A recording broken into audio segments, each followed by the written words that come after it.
IPL 2025లో sun Risers Hyderabad అందరి దృష్టిని ఆకర్షిస్తోంది. కానీ వారి విజయశీలత ఇప్పుడు పెద్ద చర్చనీయాంశంగా మారింది. ముఖ్యంగా హైదరాబాద్ పిచ్ బ్యాటింగ్ కు బాగా అనుకూలంగా ఉండటంపై విమర్శలు వెలువెత్తుతున్నాయి. ఎస్ఆర్హెచ్ కేవలం భారీ స్కోర్లను మాత్రమే చేయడం కాకుండా వారి విధ్వంసకర ఆట శైలితో ప్రత్యర్థి బౌలర్లను పూర్తిగా నిలవరించేస్తోంది.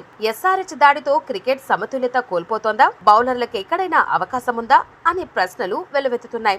ఎస్ఆర్హెచ్ 286 పరుగుల భారీ స్కోర్ చేయడంతో పాటు గత సీజన్ లో కూడా 250కు పైగా స్కోర్లను నమోదు చేసిన జట్టు ఇదే. అయితే ఇది క్రికెట్ సమతుల్యతను దెబ్బతీస్తోందా అనే ప్రశ్నలు వస్తున్నాయి. గత 2 సీజన్లలో ఎస్ఆర్హెచ్ 3 సార్లు 200 కంటే ఎక్కువ స్కోర్ చేయగలిగింది. వాటిలో కేవలం ఒక్క మ్యాచ్ మాత్రమే హైదరాబాద్ లో జరిగింది. అంటే బ్యాటింగ్ కు అనుకూల పిచ్లే ప్రధాన కారణమా, లేక ఆటగాళ్ల దూకుడు మైండ్ సెట్ అనేదే అసలు విషయం అనే ప్రశ్నలు వస్తున్నాయి.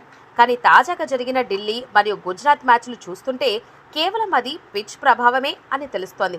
ప్రతి ఫ్రాంచైజ్ బ్యాటింగ్ పిచ్లకే మొగ్గు చూపుతున్నారని తెలుస్తోంది. సోషల్ మీడియాలో హైదరాబాద్ పిచ్ పై పెద్ద ఎత్తున విమర్శలు వస్తున్నాయి. బ్యాట్స్మెన్లకు మాత్రమే ఉపయోగపడేలా పిచ్ ను తయారు చేయడం వల్ల గేమ్ బోరింగ్ గా మారుతోందని కొందరు అభిప్రాయపడుతున్నారు. ఇది టీ20 క్రికెట్ కు ముప్పుగా మారుతోందని క్రికెట్ విశ్లేషకులు హెచ్చరిస్తున్నారు.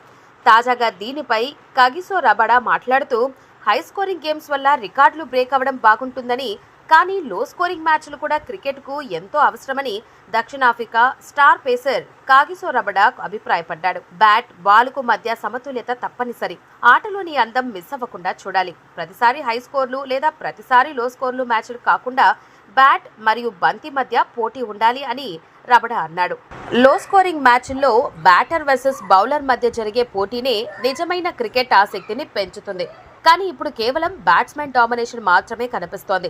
అంతర్జాతీయ స్థాయిలో ఎంత గొప్ప బౌలర్ అయినా ఈ బ్యాటింగ్ పిచ్లపై తన ప్రత్యేకతను నిరూపించుకోవడం కష్టమవుతోంది.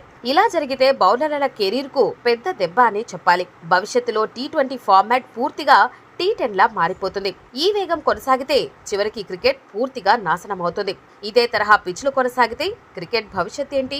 అయితే ఐసీసీ, బీసీసీఐ కలిసికట్టుగా చర్చించి బ్యాలెన్స్డ్ పిచ్లను రూపొందించేందుకు కఠినమైన మార్గదర్శకాలు తీసుకురావాలి. ఇలా పిచ్లను కేవలం బ్యాట్స్మెన్ కు అనుకూలంగా చేస్తూ పోతే క్రికెట్ కు ఇక ముప్పు తప్పదు. మీ అభిప్రాయం ఏంటి?